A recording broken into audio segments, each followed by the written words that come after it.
ಆತ್ಮಾವಲೋಕನ ನಿಮ್ಮ ವಾಹಿನಿಯ ಸಮಸ್ತ ಪ್ರೇಕ್ಷಕ ವೃಂದದವರಿಗೆ ಶ್ರೀಹರಿ ಮಾಡುವ ಸ್ವಾಗತ ಸುಸ್ವಾಗತ. ಆತ್ಮೀಯರೇ, ಈ ಮುಸ್ಸಂಜೆ ಹೊತ್ತಿನಲ್ಲಿ ನನ್ನ ಮನಸ್ಸಂದು ತುಂಬಾ ಉಲ್ಲಾಸಭರಿತವಾಗಿದೆ. ಏನಾದ್ರೂ ಮಾತನಾಡಬೇಕು ಅನ್ನೋ ಆಸೆ. ಸುಮ್ನೆ ಏನು ಮಾತಾಡಕ್ಕಾಗಲ್ಲ. ಆದ್ರೂ ಸುಮ್ನೆ ಬಾಯಿ ಚಪ್ಲಕ್ಕಾರ ಮಾತನಾಡಬೇಕು ಅನ್ನೋ ಒಂದು ತವಕದಿಂದ ನಿಮ್ಮ ಮುಂದೆ ಬಂದು ಕೂತಿದ್ದೇನೆ. ನಾನು ಮೈಸೂರಿನಲ್ಲಿ ಹುಟ್ಟು ಬೆಳೆದಿದ್ದು. ನಂಗೆ ತುಂಬಾ ಇಷ್ಟವಾದ ಊರು ಮೈಸೂರು. ಸಾಮಾನ್ಯವಾಗಿ ಎಲ್ಲರಿಗೂ ಕೂಡ ಹುಟ್ಟೂರು ಶ್ರೇಯಸ್ಸನ್ನು ತಂದು ಕೊಡಲ್ಲ. ಹುಟ್ಟೂರಿಂದ ಹೊರಗಡೆ ಹೋಗಿ ಹೆಸರು ಮಾಡ್ತಾರೆ, ಹಣ ಗಳಿಸ್ತಾರೆ, ಕೀರ್ತಿ ಗಳಿಸ್ತಾರೆ, ಎಲ್ಲವನ್ನು ಗಳಿಸಿ ಸಂತೋಷವಾಗಿರ್ತಾರೆ. ಆದ್ರೆ ಹುಟ್ಟೂರಿಗೆ ಮಾತ್ರ ಮೋಸ ಮಾಡ್ತಾರೆ. ನನಗ ಹಾಗಿಲ್ಲ. ನಾನು ಏನೇ ಮಾಡಿದ್ರು ನಾನು ಹುಟ್ಟಿರೋ ಭೂಮಿ ಪುಣ್ಯ ಭೂಮಿ ಮೈಸೂರಿನಲ್ಲೇ ಏನಾದ್ರು ಮಾಡ್ಬೇಕು ಅನ್ನೋ ಹಂಬಲ ನನಗೆ. ನನಗ್ ಬುದ್ಧಿ ಬಂದಾಗಿಂದ ಸಾಕಷ್ಟು ಮೈಸೂರಿನಲ್ಲಿ ಓಡಾಡ್ತಾ ನಮ್ಮ ಸ್ನೇಹಿತರ ಬಳಗದಲ್ಲೋ ನಮ್ಮ ನೆಂಟರಿಷ್ಟರ ಒಂದು ಮನೆಯಲ್ಲೋ ಸುದ್ದಿ ಅವಾಗ ಕಿವಿಗೆ ಬರ್ತಾನೆ ಇರುತ್ತೆ. ನನ್ನ ಮಗ ಇಂಜಿನಿಯರಿಂಗ್ ಓದ್ದ, ಮೈಸೂರು ಬಿಟ್ಟು ಬೆಂಗಳೂರಿಗೆ ಹೋದ. ನನ್ನ ಮಗಳು ಸಾಫ್ಟ್ವೇರ್ ಇಂಜಿನಿಯರ್ ಓದ್ಲು, ಮೈಸೂರು ಬಿಟ್ಟು ಬೆಂಗಳೂರಿಗೆ ಹೋದ್ಲು, ಅಲ್ಲಿಂದ ಅಮೆರಿಕಕ್ಕೆ ಹೋದ್ಲು. ಅವಳು ಸಂಪಾದನೆ ಎಷ್ಟು ಗೊತ್ತಾ? ತಿಂಗಳಿಗೆಲ್ಲ ವರ್ಷಕ್ಕೆ 30 ಲಕ್ಷ, 40 ಲಕ್ಷ, 50 ಲಕ್ಷ ಹಿಂಗೆ ಹೇಳ್ತಾರೆ. ನೀನು ಹಿಂಗೆ ಅಂತಾರೆ. ನಾನು ಹೇಳ್ತೀನಿ, ನಮ್ಮ ಮೈಸೂರು ಊರನ್ನು ಬಿಟ್ಟು ಯಾರ್ಯಾರು ವಿದೇಶದಲ್ಲಿದ್ದಾರೋ ಅವರೆಲ್ಲ ಅಯೋಗ್ಯರಿಗೆ ಸಮಾನ. ನೀವು ಹೇಳ್ಬೋದು ವಿದೇಶದಲ್ಲಿ ಕೆಲಸ ಮಾಡೋರೆಲ್ಲ ಅತ್ಯಂತ ಬುದ್ಧಿವಂತರು ಅಂತ. ಅವ್ರ ಬುದ್ಧಿನ ಆ ಕಡೆ ಇಡಿ. ನಮ್ಮ ಬುದ್ಧಿನ ನಾವ್ಯಾಕೆ ಬೇರೆಯವ್ರಿಗೆ ಮಾರ್ಕೋಬೇಕು? ಅದೇ ಒಂದು ಬುದ್ಧಿವಂತಿಕೆಯನ್ನ ನಮ್ಮ ಊರಿನಲ್ಲಿ ಇನ್ವೆಸ್ಟ್ ಮಾಡಿ ಸಾವಿರಾರು ಜನಕ್ಕೆ ಬೇಡ 10,000 ಜನಕ್ಕೆ ಉದ್ಯೋಗ ಕಲ್ಪಿಸ್ಕೊಟ್ರೆ ಆತನೇ ದೇವರಾಗ್ತಾನೆ ಅಲ್ವಾ? ಇದನ್ನ ಯೋಚನೆ ಮಾಡಲ್ಲ. ಪೋಷಕರು ಕೂಡ ಯೋಚನೆ ಮಾಡಲ್ಲ. ಇವತ್ತಿನ ಕಾಲಘಟ್ಟದಲ್ಲಿ ಪೋಷಕರು ಏನನ್ನ ಅಪೇಕ್ಷಿಸ್ತಾರೆ ತಮ್ಮ ಮಕ್ಕಳಿಂದ ಅಂತಂದ್ರೆ, ನನ್ನ ಮಗಳು ಸಾಫ್ಟ್ವೇರ್ ಇಂಜಿನಿಯರ್ ಆಗ್ಬೇಕು, ನನ್ನ ಮಗ ಡಾಕ್ಟರ್ ಆಗ್ಬೇಕು, ನನ್ನ ಮಗ ಪೈಲಟ್ ಆಗ್ಬೇಕು, ನನ್ನ ಮಗ ವಕೀಲ ಆಗ್ಬೇಕು, ಅಥವಾ ನನ್ನ ಮಗಳು ಲಾಯರ್ ಆಗ್ಬೇಕು.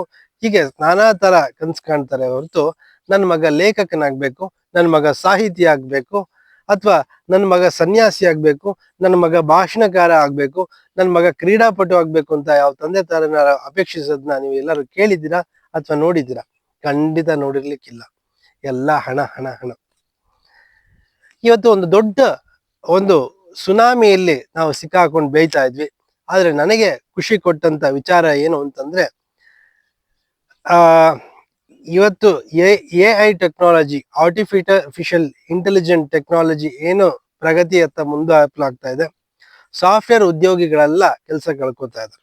ನನಗಂತೂ ಹಾಲು ಕುಡಿದಷ್ಟು ಸಂತೋಷ ಆಗ್ತಾ ಇದೆ. ಯಾಕೆ ಈ ತರ ವ್ಯಂಗ್ಯವಾಗಿ ಮಾತಾಡ್ತಿದ್ಯಾ ಅಂತ ನೀವು ನನ್ನನ್ನು ಕೇಳ್ಬೋದು. ನಾನು ಬುದ್ಧಿ ಬಂದಾಗ್ಲಿಂದ ನಾನು ಗಮನಿಸಿರೋದು, ಯಾವಾಗ ಸಾಫ್ಟ್ವೇರ್ ಇಂಜಿನಿಯರ್ಸ್ ಅಂತ ಬಂದ್ರು ಎಲ್ಲರಿಗೂ ನೈಸರ್ಗಿಕವಾಗಿ ಒಂದು ಆ ಪ್ರತಿಯೊಂದು ವಯಸ್ಸಿಗೆ ಬಂದಾಗ ಏನ್ ಮದ್ವೆ ಮಾಡ್ತಿದ್ರು, ಯಾವಾಗ ಸಾಫ್ಟ್ವೇರ್ ಇಂಜಿನಿಯರ್ಸ್ಗಳು ಅಂತ ಬಂದ್ರು, ನನ್ನ ಸಾಫ್ಟ್ವೇರ್ ಹುಡುಗಿರ್ಗಳು ಬಂದ್ರು, ಸಾಫ್ಟ್ವೇರ್ ಹುಡುಗರುಗಳು ಬಂದ್ರು, ಸಾಮಾನ್ಯವಾಗಿ ಗಂಡಿಗೆ ಹೆಣ್ಣು ಸಿಗೋದೇ ಬಹಳ ಇಕ್ಕಟ್ಟಿನ ಪರಿಸ್ಥಿತಿ ಆಗೋಯ್ತು.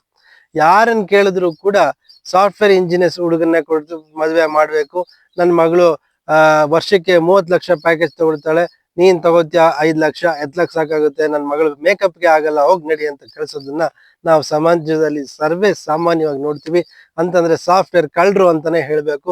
ಯಾರ್ಯಾರು ಸಾಫ್ಟ್ವೇರ್ ಓದಿ ಈ ರೀತಿ ಬಂದ್ರು ಅವರೆಲ್ಲ ಒಂದ್ ರೀತಿ ಇನ್ನೊಬ್ಬರ ಕಸಿದುಕೊಂಡು ತಾವು ಹೊತ್ತೋದ ಹಂಗೆ ಆಯ್ತು. ಇದು ಒಂದ್ ರೀತಿ.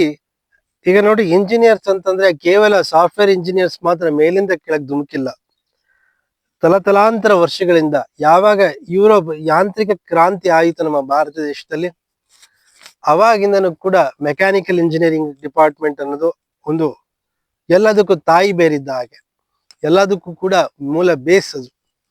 ಮೆಕ್ಯಾನಿಕಲ್ ಇಂಜಿನಿಯರಿಂಗ್ ಇಂದಾನೆ ಎಲೆಕ್ಟ್ರಿಕಲ್ ಬಂತು, ಮೆಕ್ಯಾನಿಕಲ್ ಇಂಜಿನಿಯರಿಂಗ್ ಇಂದಾನೆ ಸಿವಿಲ್ ಬಂತು, ಮೆಕ್ಯಾನಿಕಲ್ ಇಂಜಿನಿಯರಿಂಗ್ ಇಂದಾನೆ ಎಲೆಕ್ಟ್ರಾನಿಕ್ಸ್ ಬಂತು, ಅಥವಾ ಎಲೆಕ್ಟ್ರಾನಿಕ್ಸ್ ಕಮ್ಯುನಿಕೇಶನ್ ಬಂದಿರ್ಬೋದು, ಎಲೆಕ್ಟ್ರಿಕಲ್ ಇರ್ಬೋದು, ಸಿವಿಲ್ ಇರ್ಬೋದು, ಬೇರೆ ಏನೇನು ಶಾಖೆ ಇದೆ ಎಲ್ಲದಕ್ಕೂ ಮೂಲವಾದಂಥ ಬೇಸ್ ಏನು ಅಂತಂದ್ರೆ ಅದು ಮೆಕ್ಯಾನಿಕಲ್ ಇಂಜಿನಿಯರಿಂಗ್. ಇವತ್ತು ರೆಕ್ಕೆ ಪುಕ್ಕ ಕಟ್ಟಿಕೊಂಡು ಹಾರಾಡ್ತಿದ್ದಾರಲ್ಲ ಸಾಫ್ಟ್ವೇರ್ ಇಂಜಿನಿಯರ್ಸ್ಗಳು, ಅವ್ರಿಗೆ ಎಳ್ಳಷ್ಟು ಕೂಡ ಒಂದು ಇದಿಲ್ಲ, ಸ್ವಾವಲಂಬಿತನ ಇಲ್ಲ.